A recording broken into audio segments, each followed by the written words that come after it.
আসসালামু আলাইকুম ভিউয়ার্স, আশা করছি সবাই ভালো আছেন। ওয়েলকাম জানাচ্ছি আমার হেলথ টিপ চ্যানেলে।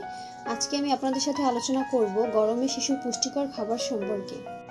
গরমে সঠিক পুষ্টি বজায় রাখার জন্য এবং গরমে বিভিন্ন রকম অসুখের বিরুদ্ধে প্রতিরোধ গড়ে তোলার জন্য সঠিক পুষ্টি খুব জরুরি।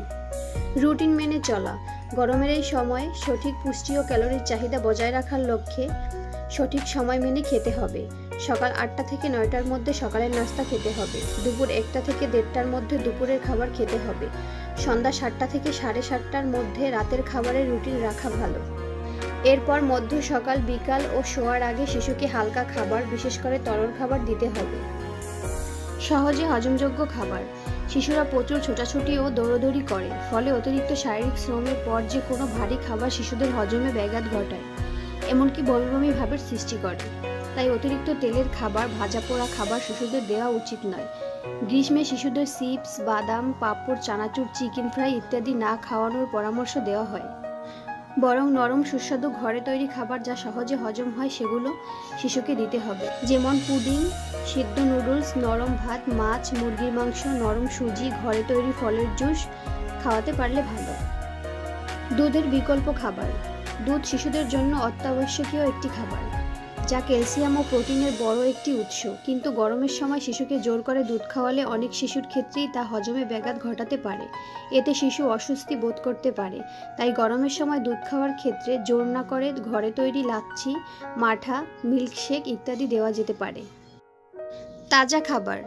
এ সময় শিশুদের তাজা খাবার খাওয়াতে হবে, কেননা এ সময় ডায়রিয়া, ফুড পয়জনিং অনেক বেড়ে যায়। এছাড়া গরমে খাবার দ্রুত পচন ধরে।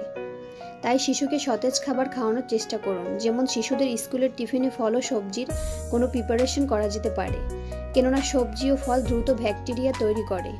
টিফিন হিসেবে বিস্কুট, ডিম, ডিমের নুডলস ইত্যাদি দেওয়া যেতে পারে। তাজা মৌসুমি ফল। গরমে তরলের চাহিদা ও ভিটামিন, মিনারেলের দৈনিক চাহিদা পূরণে ফল দারুণ সাহায্য করে। এছাড়া রোগ প্রতিরোধ ও সংক্রমণের বিরুদ্ধেও ফল অনেক কার্যকর। তাই এ সময় তরমুজ, বাঙ্গি, আম, লিচু ইত্যাদি ফল শিশুদের জন্য বেশ উপকারী। তবে একেবারে খালি পেটে ফল খাওয়াবেন না। পর্যাপ্ত তরল দিন। গরমে শিশুদের অনেক ঘাম হয়, ফলে শিশুদের পানি ও ইলেকট্রোলাইটসের ঘাটতি দেখা দেয়। অনেক শিশুকে ডিহাইড্রেশন ও হিট স্ট্রোক নিয়েও হাসপাতালে ভর্তি হতে দেখা যায়।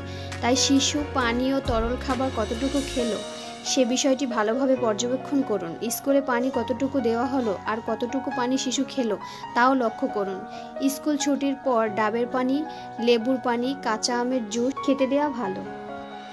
তো ভিউয়ার্স, এই ছিল শিশুদের গরমের পুষ্টিকর খাবার নিয়ে ছোট্ট একটি আলোচনা। আশা করছি ভিডিওটি আপনাদের কাছে ভালোই লাগবে। তো ভিডিওটি যদি ভালো লেগে থাকে তাহলে অবশ্যই ভিডিওটিতে একটি লাইক করবেন এবং আমার চ্যানেলটি সাবস্ক্রাইব করে পাশে থাকা বেল আইকনে ক্লিক করে রাখবেন, এরকম নিউ বেবি হেলথ টিপসের আপডেট পাওয়ার জন্য। তো সবাই ভালো থাকবেন, সুস্থ থাকবেন। আল্লাহ হাফেজ।